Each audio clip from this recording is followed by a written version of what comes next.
Hello friends, welcome to मंजिल। आज की इस वीडियो में मैं आपके साथ शेयर करने वाली हूँ कनाडा को लेकर बिग अपडेट्स को लेकर एंड साथ ही में कन्फ्यूजन्स को लेकर। यहाँ पे कन्फ्यूजन्स बहुत सारे बच्चों को लेकर है कि जिन बच्चों के एआईपीज़ आने वाले हैं, किन बच्चों के एआईपीज़ आएंगे, या फिर एलओए को लेकर जो प्रॉब्लम क्रिएट हो रही है। नंबर ऑफ टाइम्स वीडियो जो बनी है एआईपीज़ वाले बच्चों के लिए, बट फिर भी जिन बच्चों की उन इनटेक के लिए एआईपी आई है, जिनके लिए कंप्लीट वीज़ा मेंशन किया गया था, उन बच्चों को बहुत सारी कन्फ्यूज़न है। सो इसी तरह के क्वेश्चंस एंड क्वारीज एंड साथ में अपडेट्स मैं आपको इस वीडियो में बताने जा रही हूँ। सो अगर आप कनाडा को लेकर थोड़े कन्फ्यूज हो तो इस वीडियो को लास्ट तक जरूर देखिएगा। सो सबसे पहले मैं आपको क्लियर कर दूँ कि कनाडा को लेकर ये बात तो बिल्कुल क्लियर है कि जिन बच्चों की फ़ाइल कंप्लीट है या अनकम्प्लीट है, बट उनके एलओए जो हैं होम ऑफिस में या एम्बेसी में या फिर आईआरसीसी में जो अटके हुए हैं या पड़े हुए हैं या इनका कोई रिस्पांस नहीं मिला है, उन बच्चों के एलओए, चाहे वो जेन इनटेक है या फिर बहुत सारे स्टूडेंट्स ने जो अपना एलओए है वो डेफर किया है अगले इनटेक के लिए, बस स्टिल उनका कोई आंसर नहीं आया है। मैं आपको बता दूं, आप लोगों का रिजल्ट उसी अकॉर्डिंग आएगा जिस अकॉर्डिंग आईआरसीसी या फिर एम्बेसी के अंदर आपका रिकॉर्ड होगा या अपडेट होगा, उस अकॉर्डिंग आपका जो रिजल्ट आएगा आपके एलओएस को लेकर। एंड एलओएस को लेकर मैं आपके साथ कुछ बातें ये भी शेयर करूँगी कि जिन बच्चों की एक्सपेक्टेड नहीं था एलओएस वो क्यों आया।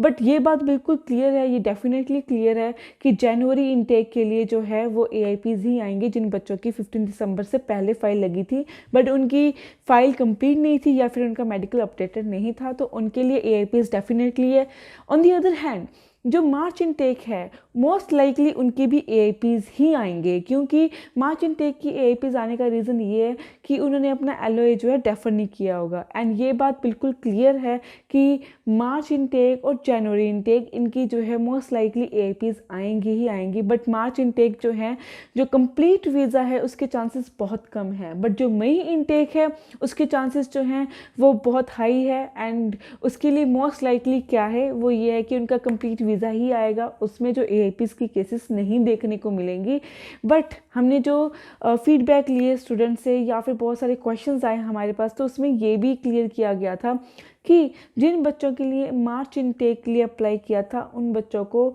एआईपीज़ आई हैं। और उसके पीछे मैं आपको फिर रिपीट कर रही हूँ, एक यही रीज़न है कि आपने एलओए जो है वो डेफर कर लिया है, बट उसमें प्रॉब्लम क्या है, आपने उनको अपडेट करना भूल गए या फिर आपने अपडेट नहीं किया या एनी हाउ आपने प्रोसेसिंग में डाली थी एप्लीकेशन, या आपसे कोई मिस्टेक हुई है, आपने अपने अकॉर्डिंग अपडेट कर दिया बट उनकी तरफ से नोटिफाई नहीं हुआ, उनको ये रिसीव नहीं हुआ कि उनकी तरफ आपकी जो एलओए है वो अपडेट हुई है। एंड दिस अकॉर्डिंग आपको एआईपीज़ मिल रही हैं, बट आपको जो डिज़र्विंग था वो आपका वीज़ा जो है, कंप्लीट वीज़ा प्रोसेस जो है वो था, बट अनफॉर्चुनेटली आपको एलओए मिल रही है। सो इस बात का जो सल्यूशन है वो ये है कि आप जो है अपना एलओए जो है वो अपडेट कर लीजिए। एंड जो पीछे ट्रेंड देखने को मिला या एनालिसिस हमने किए उसके अकॉर्डिंगली जो हमने क्या देखने को मिला वो ये है कि एआईपीज़ की जो स्पीड है वो फास्ट हो चुकी है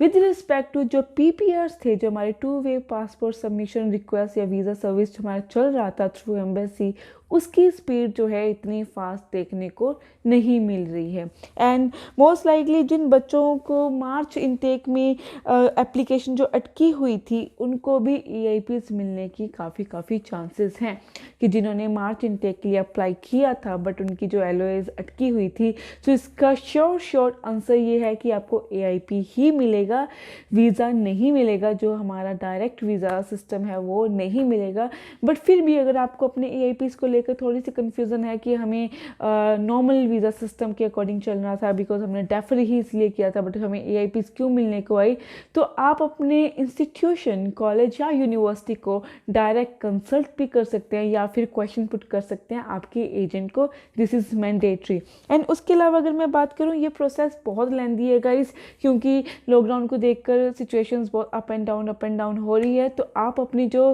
प्रोसेसिंग है किसी भी इनटेक के लिए वो एटलीस्ट 4 से 5 महीने पहले स्टार्ट कर देना, ऑन द स्पॉट स्टार्ट करने की मत ट्राई करना, क्योंकि बायोमेट्रिक को भी यहाँ टाइम लग रहा है। पीपीआर ऑब्वियसली बायोमेट्रिक के लिए अगर पीपीआर को इतना स्लो प्रोसेस हो रहा है तो ऑब्वियसली आपकी जो बायोमेट्रिक का स्लॉट है वो